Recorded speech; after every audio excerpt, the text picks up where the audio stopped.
올해 우리는 부흥하는 교회를 이루기 위하여 열심을 다하고 있습니다. 첫 번째, 부흥하는 교회를 이루기 위해서는 표회도 있지만 성령 하나님의 능력이 절대적으로 필요합니다. 하나님이 도와주지 않으시면, 하나님의 은혜를 입혀주지 않으시면 아무리 우리가 힘을 쓰고 애를 써도 안 됩니다. 첫 번째는 성령의 능력이 우리에게 부어져야 되는 것이고요. 두 번째는 이 성령의 능력이 우리에게 부어지는데 이것을 담아낼 수 있는 그릇이 우리에게 준비되어야 됩니다. 아무리 하나님이 큰 은혜를 부어주시지만 우리가 그릇이 준비되지 못하면 다 그냥 흘려보낼 수밖에 없습니다. 이건 좋은 의미로 흘려보낸다는 게 아닙니다. 이건 사용하지 못하게끔 그렇게 흘려보내는 것이죠. 우리는 그래서 하나님 부으시는 그 은혜를 받아 담을 수 있는 그 그릇들을 잘 준비해야 됩니다. 이런 의미에서 여러분, 우리는 사도행전 2장에 3장에 4장에 나오는 초대교회의 모습들을 우리가 본을 받을 필요가 있습니다. 초대교회에 성령의 은혜가 임합니다. 성령이 임하였습니다.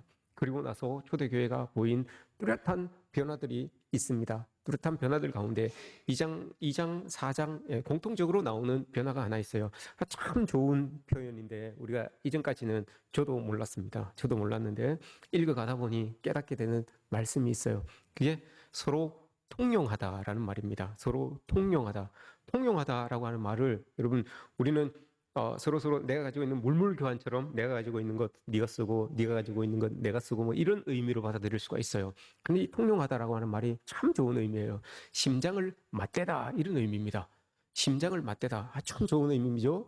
왜 여러분 심장을 맞대겠습니까? 심장 박동수를 맞춘다는 거예요. 그 사람에게. 그 사람이 막 화가 있을 때, 화가 나면 내 심장을 그 사람에게 맞추는 거예요. 그 사람이 막 이렇게 다운되어 있을 때 내 심장을 그 사람에게 이렇게 맞추는 거예요. 그럼 심장 박동수가 비슷해진다는 거예요. 그만큼 그 사람의 아픔을 내가 공감해주고 그 사람의 슬픔을 내가 같이 슬퍼해주고 기쁨을 같이 기뻐해주고 이게 여러분 통용하다는 말이에요. 참 좋죠. 이게 초대교회 2장 4장에 나오는 특징 중에 공통적으로 들어있는 게 이거예요. 서로의 마음을 이렇게 맞춰줘서 서로의 마음에 내 심장을 이렇게 갖다 대서 그 아픔을 내가 공감하고 그 슬픔을 내가 함께 나눠주고 이게 여러분 통용하다는 거예요. 그러니 여러분 교회가 잘 될 수밖에 없죠. 잘 될 수밖에 없죠. 내가 가지고 있는 그 따뜻함이 그에게 전해지는 거예요. 또 그가 가지고 있었던 따뜻함이 나에게 이렇게 전이되어 오는 거죠. 묻어나는 거죠. 이런 교회들이 참 좋은 교회다라는 것을 이 하나님께서 우리에게 보여주시는 것이죠. 따뜻함. AI에게 여러분 따뜻함의 이미지를 하나 보여주세요라고 했더니 이런 그림을 하나 보여줬답니다. 따뜻함이라고 하는 AI가 모든 이 정보들을 많이 수집했겠죠. 수집하고 나서 따뜻함을 표현할 수 있는 이미지를 하나 보여달라라고 하니까 저 그림을 보여줬대요. 참 컵이 좀 컸으면 좋겠구만. 그죠? 에스프레소 잔입니다. 에스프레소 잔. 따뜻함. 저 사진을 보여준 이유가 있지 않겠습니까? 많은 정보들을 AI가 다 수집해서, 따뜻한 건 이런 거구나라고 해서 저런 걸 이제 보여준 거겠죠. 따뜻한 커피를 한 잔 나눌 수 있는, 나누면서 서로의 마음을 나눌 수 있는 그런, 이 이미지. 이게 아마 저거다라고 이렇게 표현을 했던 거예요. 그런데 이런 말이 있습니다. 그리스도인이 된다는 것은 그 뒤에 사진이 하나 있는데 그리스도인이 된다는 것은 여러분 우리가 유능한 사람이 된다는 게 아닙니다. 여러분 그리스도인이 된다는 것은 저 사진처럼 예수 그리스도의 그 따뜻한 사랑을 나눌 수 있는 그런 사람이 되는 게 여러분 그리스도인이 된다는 것 아니겠습니까? 너무 유능하고 여러분 너무 완벽하고 너무 여러분 우리가 완전한 그런 사람이 그리스도인이 아니에요. 예수님은 그런 사람들을 위해서 이 땅에 오신 게 아니잖아요. 따뜻한 사람들, 좀 그리스도인이 이 땅에 맹맹한 이 땅에 좀 따뜻한 사람으로 심장을 맞대고 내 따뜻함을 내 심장 박동을 저 사람과 맞출 수 있는 사람, 이런 사람들을 여러분 하나님께서 우리에게 요구하시는 것 아니겠습니까? 이게 그리스도인의 모습이다라는 것을 우리가 기억했으면 좋겠습니다. 저와 관련되어서 여러분 따뜻한 이미지가 하나 제가 떠올라서 준비를 했습니다. 옛날에 여러분 2021년도에 1월 달에 있었던 일입니다. 사진 하나 보여드리겠습니다. 예, 따뜻함 2021년도 1월 19일 한겨레 신문에 실렸던 기사입니다. 근데 이 1월 18일 날 대통령이 이제 신년 기자 간담회를 하는 거예요. 신년 기자 간담회를 하는데 그걸 서울역 광장에서 그 대담하는 거를 이제 시민들이 지켜보는 것을 찍기 위하여서 기자가 나간 거예요. 서울역 광장으로 나간 거예요. 그래서 나가려고 딱 찍으려고 딱 준비를 하고 있었는데 갑자기 눈이 오는 거예요. 갑자기 눈이 와서 한방 눈이 막 붉은 눈이 뚝 떨어지니까 그게 너무 아름다웠던 거예요. 기자가. 그래서 카메라를 돌려서 그 눈을 찍으려고 떨어지는 눈을 찍으려고 딱 준비하고 있었는데 저 장면이 딱 들어온 거예요. 어떤 한 노숙인이 이 눈이 내리고 있는 거리로 이렇게 나온 겁니다. 근데 그 거리로 나와 있는데 어떤 한 행인이 저 지금 남성분이 지나가시다가 자기 외투를 이렇게 벗어가지고 저 노숙인에게 이렇게 입혀주는 거예요. 뒤에 또 한 장면이 있습니다. 그리고 뒤에 자기 그 옷 단추를 이렇게 채워주시고는 자기 주머니에서 5만 원짜리 지폐를 꺼내서 저 사람에게 이렇게 줬어요.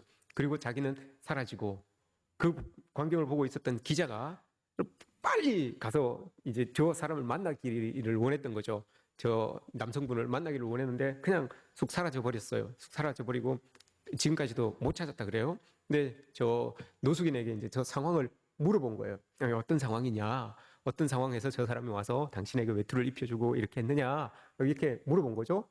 저 노숙인이 노숙인을 여러분 찾기는 쉬웠어요. 저 사람이 입고 있는 저 바지가 독특하잖아요. 그죠? 저 겨울인데 알록달록한 저 바지를 입고 있어요. 근데 저게 바지가 아니라 그냥 파자마였던 거예요. 우리가 잠잘 때 입는 옷. 껍질이잖아요. 껍데기잖아요. 그러니 얼마나 추웠겠습니까? 날씨가 눈이 내리고 하니까 갑자기 추워진 거예요. 그래서 저 노숙인이 자기가 누워 있었던 자리에서 일어나서 길거리를 돌아다니면서 사람들에게 따뜻한 커피 한 잔 마실 수 있도록 500원만 적선해 주십시오. 이렇게 이제 이야기를 하고 다녔대요. 근데 그 이야기를 이제 저 아저씨가 지나가자는 아저씨가 탁 들은 거죠. 그래서 자기 외투를 이렇게 벗어가서 입혀주고는 자기 5만 원짜리 지폐를 탁 집혀주고 이렇게 떠나간 거예요. 되게 기자에 탁 찍혀가지고 19일 날 한겨레 신문에 이렇게 올라온 겁니다. 참 저 사진을 보면서 따뜻한 이 AI가 저런 걸 좀 내야 되는데 따뜻함이 저런 것 아니겠나라고 하는 그런 생각을 해봅니다. 그래서 저는 저 사진을 보면서 욕심이 났어요. 두 가지 욕심이 났습니다. 첫 번째는 이 땅에 많은 그리스도인들이 좀 저랬으면 좋겠다. 이야기하지 않아도 그리스도의 사랑을, 은혜를 우리가 덧입고 살아가는 사람들로서 누가 말하지 않아도 어떤 어려운 형편에 있는 사람들을 보면 다가가서 우리의 심장을 맞대어 줄 수 있는 초대교회 성도들이 했던 것처럼 서로 통용할 수 있는 우리의 심장을 이렇게 맞대어 줄 수 있는 그런 그리스도인들이 참 많았으면 좋겠다라고 하는 그런 욕심이 딱 들었습니다. 그리고 두 번째는 그렇게 할 수 있는 그리스도인들이 우리 교인이었으면 더 좋겠다라는 욕심이 딱 들었어요. 저렇게 할 수 있는 그리스도인들이 이 땅에 많았으면 좋겠고 그 많은 그리스도인들 중에 우리 교회 성도들이 우리 교회에 여기 앉아있는 성도들이 많았으면 좋겠다라고 하는 그 욕심이 저에게 더 생겨났어요. 이렇게 여러분 우리가 살았으면 하는 그런 마음이 있습니다. 그러면 세상이 얼마나 밝고 따뜻하고 참 좋겠습니까? 저것과 오늘 본문이 뭘 상관이 있을까? 여러분 이렇게 보실 수 있어요. 오늘 본문은 여러분 우리는 누가복음 본문을 읽었잖아요. 이 본문은 병행 본문이 마태복음과 마가복음에 동일하게 나와 있습니다. 마태복음 18장, 마가복음 9장에 나와 있는데 이 사건을 우리가 오롯이 온전하게 이해하기 위해서는 마태복음과 마가복음의 내용을 함께 이렇게 읽어보면 됩니다. 그러면 이 내용이 무슨 내용인지 우리가 알 수 있어요. 마태복음 18장에서는 이렇게 이야기를 하고 있습니다. 제자들이 예수님께 나와서 물어봅니다. 예수님, 천국에서 큰 자는 누굽니까? 라고 이렇게 물어봐요. 그래서 예수님께서 한 아이를 중간에 이렇게 불러서 중간에 이렇게 세웁니다. 그리고는 말씀하십니다. 진실로 진실로 너희에게 이르노니 너희가 어린 아이와 같이 되지 아니하면 천국에 들어가지 못한다. 누구든지 이 어린 아이와 같이 자기를 낮추는 사람이 천국에서 큰 자다라고 이렇게 말씀하셨어요. 우리는 이 누가는 여러분 그냥 현실을 가지고 예수님의 말씀을 풀어내는데 이 마태는 여러분 누가 크냐라고 하는 그 질문을 툭 던졌는데 천국이라는 이야기를 해요. 천국이라는 이야기를 가지고 와서 설명을 해줍니다. 그래서 우리는 천국에 들어가기 위해서는 어린아이를 세워서 예수님께서 말씀하셨으니 어린아이처럼 우리는 순진해야 되고 순수해야 되고 또 겸손해야 되고 또 어린이가 부모님을 의지하는 것처럼 우리도 하나님을 전적으로 의지해야 된다. 그러면 우리가 천국에 들어갈 수 있고 그 천국에서 큰 자다라고 이렇게 일컬음을 받을 수 있다라고 이런 해석을 여러분 우리는 더 많이 받아왔어요. 더 많이 우리는 들어왔잖아요. 마태복음 18장의 해석을 우리는 더 많이 받아왔어요. 근데 이게 온전한 해석이 되려면 좀 더 들어가야 돼요. 좀 더 뭔가가 첨부되어야 됩니다. 이 말씀을 자세히 보시면 여러분 예수님께서는 오늘 말씀하시잖아요. 어린아이를 영접하는 사람이 가장 큰 자다라고 이렇게 이야기를 합니다. 이 내용이 나온 이유가 누가 크냐라고 하는 이 질문에서부터 시작이 된 거예요. 누가 크냐라고 하는 이 질문에서부터 예수님께서 아이를 세우고 아이처럼 돼야지, 아이를 영접할 수 있어야지, 천국에서 크다, 천국에 들어갈 수 있다 이렇게 이야기를 하시잖아요. 근데 아이처럼 물론 순전해야 되고 물론 순진해야 되고 또 하나님을 의지해야 되는 마음이 있어야 되는 건 맞아요. 그러나 오늘 예수님께서 말씀하시는 이 말씀의 요지는 요게 아니에요. 마가복음을 보시면 이런 내용이 나옵니다. 마가복음에서도 이야기를 합니다. 예수님이 앞서가시고 제자들이 예수님 뒤를 이렇게 따라갑니다. 마가복음 9장이에요. 뒤에 이렇게 제자들이 따라가면서 자기들끼리 막 티격태격 주고받으면서 거기에서는 이제 다툼이라고 하는데 원문을 보시면 이게 싸우는 거예요. 막 어떻게 싸우는가 하면 누가 크냐 변론이 일어났다라고 이렇게 이야기를 합니다. 제자들끼리 예수님이 앞서서 이렇게 가고 계셨는데 제자들이 뒤에서 따라가면서 예수님을 따라가면서 자기들끼리 툭툭툭 치면서 야 네가 크냐 내가 크냐 네가 크냐 내가 크냐 내가 크지 라고 하면서 막 서로서로 티격태격거리는 거예요. 그 이야기를 예수님께서 들으셨어요.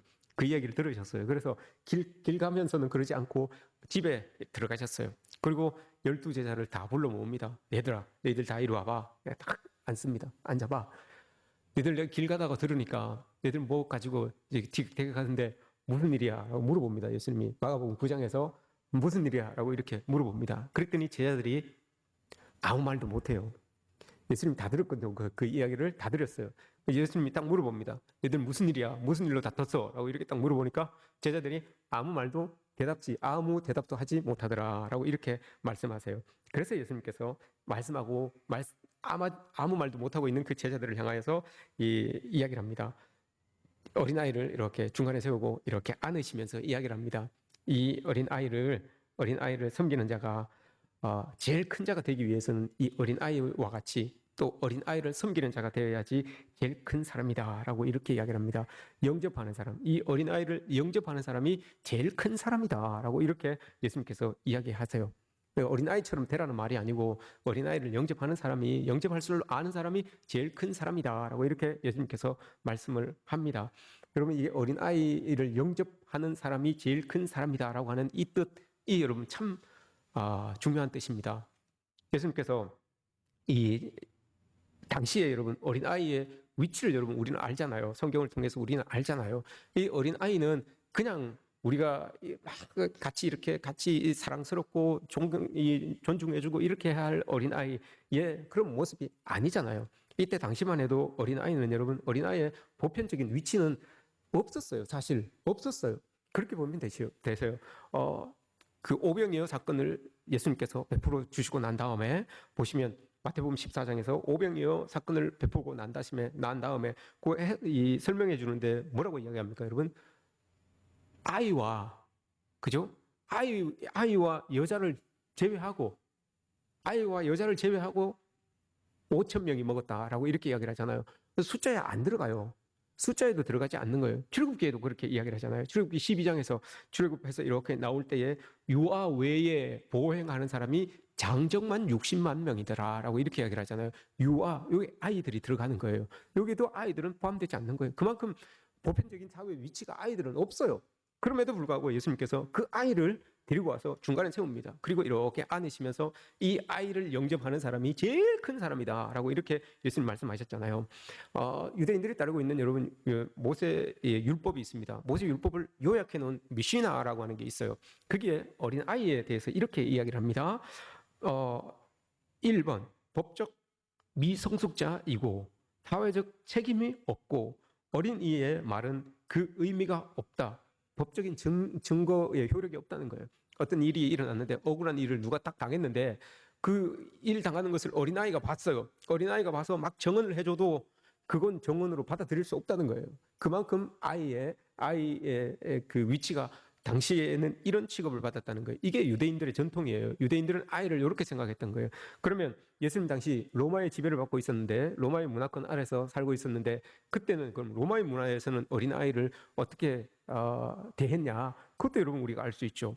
로마에서 여러분 로마 시민권을 가지고 있는 사람의 자녀들 말고 이스라엘 땅에 있는 유대인들이나 이스라엘 백성들의 자녀들은 그냥 물건이에요.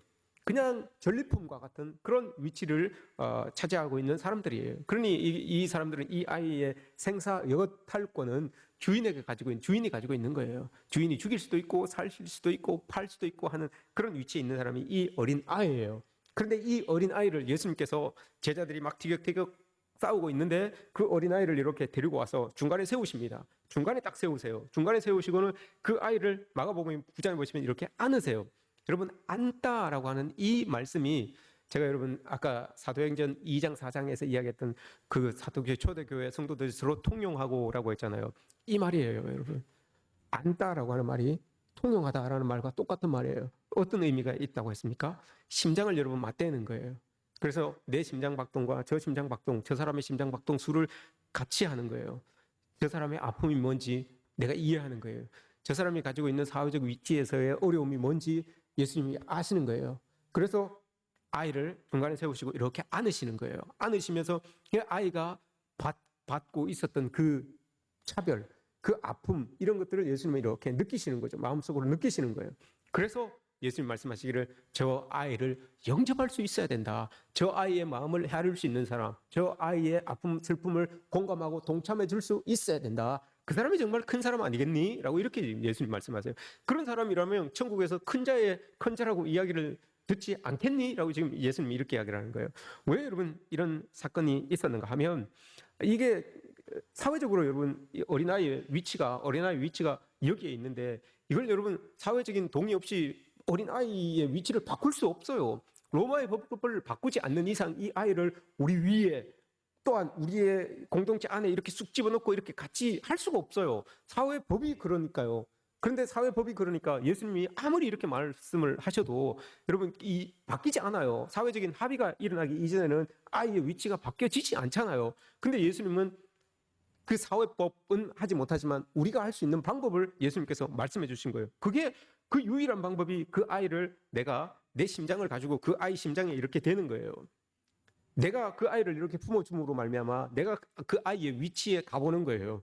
적어도 그 아이의 위치에 가는 것이고 더한다면 그 아이보다 더 아래 위치에 있는 거예요. 그게 영접하는 것 아닙니까? 그게 안아주는 것 아닙니까? 이렇게 되는 거예요. 예수님은 이걸 원하시는 거예요. 사회적으로는 어떻게 할 수 없지만 그리스도인인 너희들은 할 수 있는 것 아니냐? 내가 이 가르쳐 주는 게 이런 것 아니냐? 너희들은 사회적으로는 법을 바꿔야 되지만 너희들은 삶의 자리에서 그들과 동등된 위치에 올라갈 수 있는 같이 갈 수 있는 것이고 그들보다 더 아래 가서 그들을 영접해 줄 수 있는 것 아니냐라고 이렇게 말해요.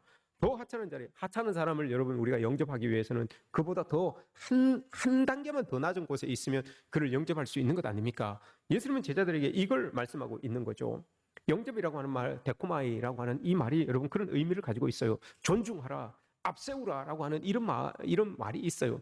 왜 여러분 예수님께서 이 말씀을 하셨는가 하면 제자들에게 이 말씀을 하셨는가 하면 이 일이 있고 난 다음에 누가 크냐 예수님께서 제자들을 모아놓고 누가 크냐 막 이렇게 변론을 하고 있는 제자들을 모아놓고 이 비유를 해주신 이유가 있어요.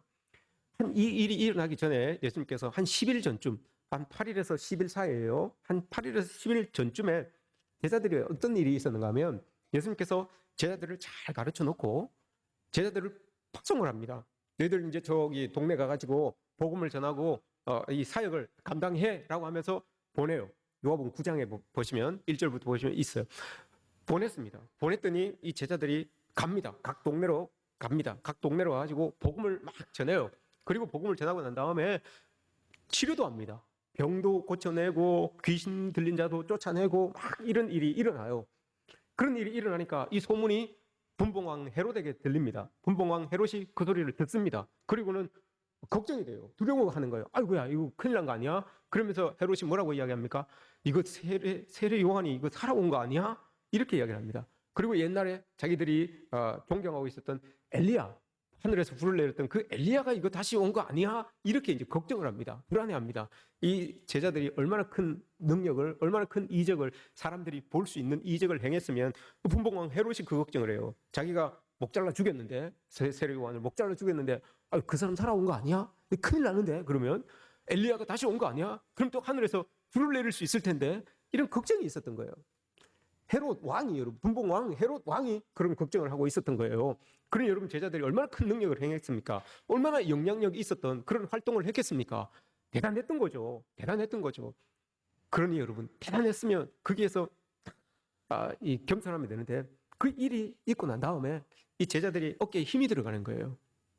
그 일을 하고 난 다음에 제자들이 돌아와서 예수님께 이야기를 합니다. 예수님, 우리가 이런 일을 했어요. 이런 일을 했어요.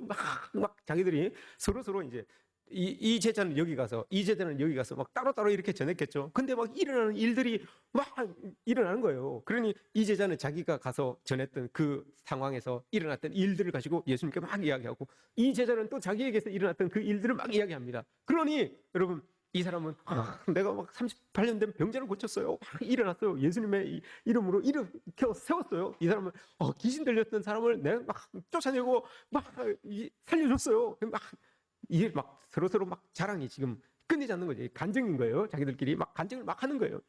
근데 이게 자기들 자리에서 이런 이제 서로 자랑하다 보니까 누가 크냐? 야, 그래도 내가 한 게 더 큰 일 아니겠어? 야, 너 38년 된 병자 고쳐봤어? 안 고쳐봤으면 말을 하지 마. 막 이랬던 거죠. 서로 자기의 사역이 이제 크다고, 자기의 사역이 더 멋있었다고, 더 성과가 있었다고 서로 간에 이렇게 있는 거예요. 다툼이 있는 거예요. 그게 여러분 누가 크냐 이 질문이에요. 누가 크냐?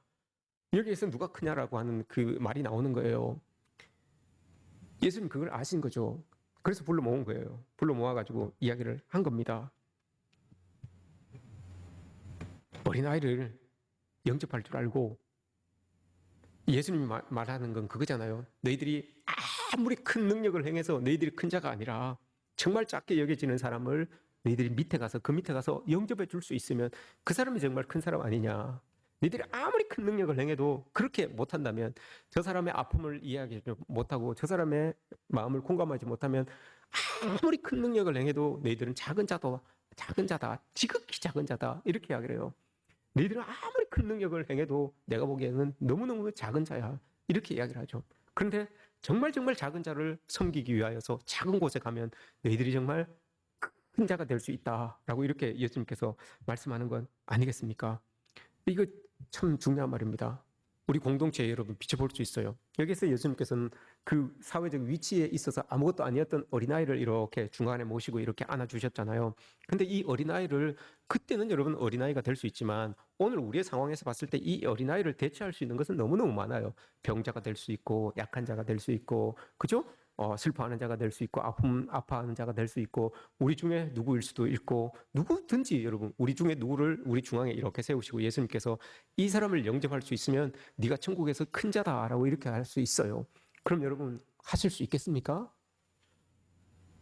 저 사람을 영접하면 그래도 내가 큰데 여러분, 이렇게 지금 제자들이 이야기하고 있는데 예수님은 어린아이, 사회적으로 대접받지 못했던 그 어린아이를 중앙에 이렇게 세우시고 저 사람을 영접할 수 있으면 너 정말 큰 자다라고 이렇게 이야기를 합니다.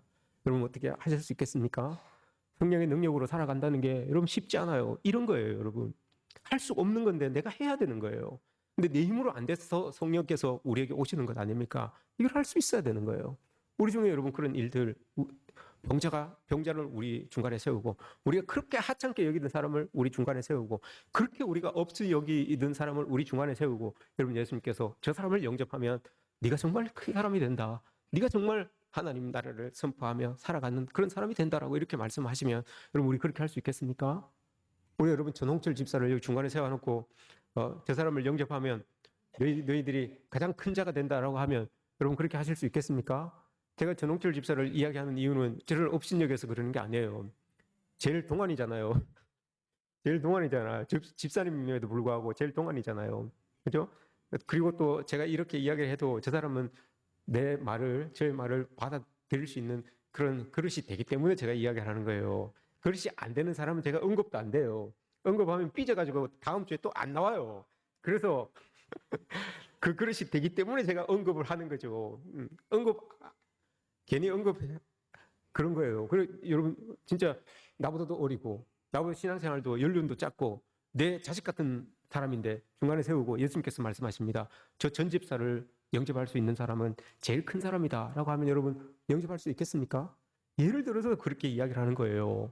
여러분 예를 들어서 정말 우리보다도 사회적인 위치도 없고 명성도 없고 아무것도 없어요. 정말 누구 보기에도 연한 순 같은 사람, 정말 꺼져가는 등불 같은 사람, 여러분 상한 갈대 같은 사람을 여기다 세워놓고 여러분 하나님께서 저 사람 영접하는 사람이 제일 큰 사람이다 라고 이렇게 이야기를 하면 그래서 여러분 제자들이 아무 말도 못했던 거예요.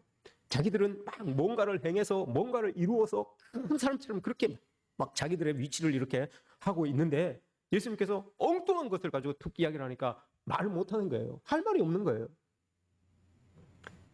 예수님 이렇게 말씀하신 거예요. 이게 여러분 따뜻한 사람이고 이게 큰 사람 아니겠습니까? 메슬로우라고 하는 심리학자가 있습니다. 이 사람이 여러분 이런 우리도 다 알고 있는 그 욕구 이론을 이야기했는데 한번 보세요. 욕구 이론 이런 게 있습니다. 잘 안 보이죠, 여러분? 5단계로 나눴는데 생리적인 욕구가 우리에겐 제일 강해요. 그리고 안전에 대한 욕구가 제일 강해요. 이건 모든 사람들이 다 생리적인 거 먹어야 되는 거, 입어야 되는 거, 자야 되는 거 이런 거 있잖아요. 이런 욕구들이 우리에게 다 있어요. 이게 해결돼야 돼요. 이게 해결돼야 되는 것이고 안전은 우리 모두가 다 안전하게 잘 살고 싶어요. 잘 먹고 잘 입고 잘 살고 안전한 공간에서 잘 살고 싶은 게 이게 우리 모두에게 있어져야 되는 거예요. 1차적으로 우리가 요구하고 우리가 살아가기 위한 목적이 바로 저거예요. 먹는 거 잘 해결하기 위하여, 입는 거 해결하기 위하여, 안전하게 잘 살기 위하여. 이게 여러분 우리가 열심히 일하고 있는 이유예요. 열심히 일하는 이유가 저거 2개예요. 근데 저거 2개가 여러분 충족이 됐어요. 저거 2개가 충족이 됐어요. 이제 내가 먹고 사는데 좀 별 지장이 없어요. 내 이제 살아가는데 안전에 좀 별 위협을 안 느껴요. 그러면 위로 자꾸 자기의 욕구가 높아져요. 제일 위에 있는 게 여러분 자아 실현의 욕구예요. 먹고 살기 괜찮은 사람들은 뭘 더 추구를 하는가 하면 이제 내 영향력이 좀 사람들에게 미쳐줬으면 좋겠다. 사람들이 좀 나를 좀 인정해줬으면 좋겠다라고 하는 그 욕구가 있어요. 메슬로우라고 하는 사람이 그렇게 이야기를 하는 거예요. 먹고 사는데 이제 지장이 없고 딴 데로 이렇게 눈을 좀 졸려보고 싶은데 그러면 사람들이 내가 좀 하는 거, 나를 좀 높여줬으면 좋겠다, 나를 좀 인정해줬으면 좋겠다라고 하는 저 욕구가 있는 거예요. 그래서 그 욕구가 있으면 여러분 자기를 좀 더 다스리고 좀 더 만들어가고 좀 더 아름다운 모습으로 만들어가면 좋은데 그 만들어가는 자아를 돌아보는 시간은 없이 자아 실현만, 저 욕구만을 강하게 한다면 이게 잘 될 때는 자아 실현의 욕구를 잘 만들어갈 때는 정말 사람들에게 존경받는 사람으로, 사람들에게 대접받는 사람, 대우받는 사람으로, 사람들에게 영향을 끼치는 사람으로서 저 위치에 있을 수 있어요. 근데 이게 잘못되면 내 위주로 일이 안 돌아가면 여러분 열받는 사람이에요. 모든 게 내 위주로 일이 돌아가야 되는 거예요. 모든 게 내가 관여해야 되는 것이고 모든 일들이 내 중심으로 돌아가야 되는 거예요. 그러면 그게 안 되면 이게 못 참는 거예요. 아니 그래도 내가 말이야, 난데 말이야, 이런 모습들이 나타나는 거예요. 지금 예수님께서 제자들에게 하는 말이 이거예요, 여러분. 너희들이 지금 생리적이고 안정적인 저 욕구는 채워졌는데 자기들이 행하는 그 일들을 가지고 보니까 주변에서 막 어떤 영향력이 나타나는 거예요. 그러다 보니 내 영향력이 더 크니까 내가 이만큼 높아져야 되는 거 아니야? 내 영향이 더 커지니까 내가 이만큼 높아져야 되는 것 아니야? 예수님이 그 말씀을 하시는 거예요. 아니야, 얘들아. 그렇게 해서 너희들이 높아지는 게 아니라 높아지기 위해서는 정말 제일 낮은 곳으로 가면 너희들 높아질 수 있어. 예수님께서 그걸 말씀하시는 거예요. 이런 모습들을 예수님들이 이 제자들이 모르고 행한 일들을 통하여서 내가 제일 높네, 내가 제일 큰 사람이네, 이렇게 이야기를 하는 거예요. 그래, 이게 아니에요. 예수님께서는 일들은 문제가 아니에요. 일들은 여러분 우리가 마음을 먹으면 언제든지 할 수 있어요. 예수님께서 원하시는 모습은 마음을 맞추라는 거예요. 예수님이 왜 어린 아이를, 여러분 그 사회적 지위도 없는 아이를 중간에 세워놓으시고 안아주셨겠습니까? 마가복음 9장에서 안아주셨습니까? 사도행전 2장 4장에서 여러분 교회가 잘 되는 이유가 있었잖아요. 통용하다, 심장을 서로 맞댔다는 거잖아요. 여러분 좀 심장을 좀 맞대십시오. 좀 이렇게 서로 좀 안아주십시오. 심장을 맞대십시오. 그러면 그 사람의 심장 박동수와 나의 심장 박동수가 이렇게 맞는다니까요. 집에 가서 여러분 서로 남편 아내를 좀 서로 좀 이렇게 좀 심장을 맞대주십시오. 안아주십시오. 좀. 그러면 그 사람이 이해가 돼요. 그 사람이 막 화가 나갖고 여러분 막 쿵덕쿵덕쿵덕쿵덕 뛰어. 막 심장이 막 심장 박동수가 막 200번씩 막 불뚝불뚝불뚝불뚝 뛰어요. 그럼 내가 흥분 안 한 내가 가서 여러분 이렇게 안아줬어요. 그러면 내 심장 쿵쿵쿵 이렇게 뛰는 심장 소리와 여러분 쿵덕쿵덕쿵덕쿵덕 뛰는 그 심장이 이렇게 맞닿고 여러분 제자리를 찾아요. 이게 여러분 통용하다는 말입니다. 이게 예수님께서 안아주셨다라고 하는 말이에요. 그게 이해래요. 그게 이해 아닙니까? 외국인들은 여러분 우리는 손으로 이렇게 하잖아요. 손 악수를 하잖아요. 외국인들은 여러분 만나면 어떻게 합니까? 짧게 포옹을 이렇게 해요. 짧게 포옹을 해요. 우리하고 다르지 않습니까? 그죠? 우린 좀 그러니까 손으로라도 이렇게라도 이것도 괜찮은 거예요. 그죠? 어떤 때는 따귀를 때리는 데도 있더만. 그건 안 되잖아요. 그건 안 되잖아요. 그죠? 오늘 예수님께서 제자들을 중간에 세우셨습니다. 그리고 그 아이를 중간에 세우시고 예수님이 이렇게 안으셨어요. 그 아이의 심장을 그 아이가 처해 있는 그 위치를 예수님이 이해하고 싶다는 거예요. 인정해주고 싶다는 거예요. 받아들여주고 싶다는 거예요. 그 아이가 처하고 있는 그 상황을 여러분 예수님이 그대로 느끼는 거죠. 그러니 이 아이를 영접할 수 있겠니라고 하는 겁니다. 저 자리에 어떻게 저 아이를 영접할 수 있겠어요? 내가 지금 제자들이 지금 내가 이렇게 큰 사람인데 내가 이렇게 영향력을 끼치고 있는 사람인데 이런 마음을 가지고 있는데 예수님이 그 아이를 제 영접할 수 있겠니? 라고 이렇게 물어보는 거예요. 그러니 여러분 제자들이 꿀 먹은 벙어리로 아무 말도 못 하잖아요. 예수님께서 여러분 우리에게 사순절 기간 우리에게 요구하는 게 이런 것 아니겠습니까? 고린도전서 4장에서 여러분 사도 바울이 그렇게 고백합니다. 사도 바울이 고린도전서 4장은 여러분 하나님의 일꾼들을 이야기하는 거예요. 하나님께 택함 받은 사람들을 이야기하는데 그 사람들을 이야기하면서 하나님의 일꾼된 사람들의 자리를 이야기하죠. 제가 한 두 번인가 이야기했어요. 하나님의 일꾼된 사람들이 머물러야 되는 자리가 어디라고 했습니까? 끄트머리라고 했습니다. 끄트머리. 사도 바울이 나는 하나님의 일꾼인데 하나님이 나를 저 끄트머리에 세워주셨습니다. 라고 이렇게 이야기를 해요. 바울이 여러분 그때 당시에 얼마나 여러분 영향력을 끼쳤습니까? 근데 바울이 자기 스스로 고백하기를 나는 하나님께서 저 끄트머리에 세워주셨어요. 라고 이렇게 이야기를 합니다. 끄트머리가 여러분 어떤 의미가 있다고 했습니까? 사도 바울은 로마의 개선 행렬을 너무너무 많이 봤어요. 눈으로 너무너무 많이 봤어요. 전쟁에서 이기고 오는 장수들의 행렬을 봤어요.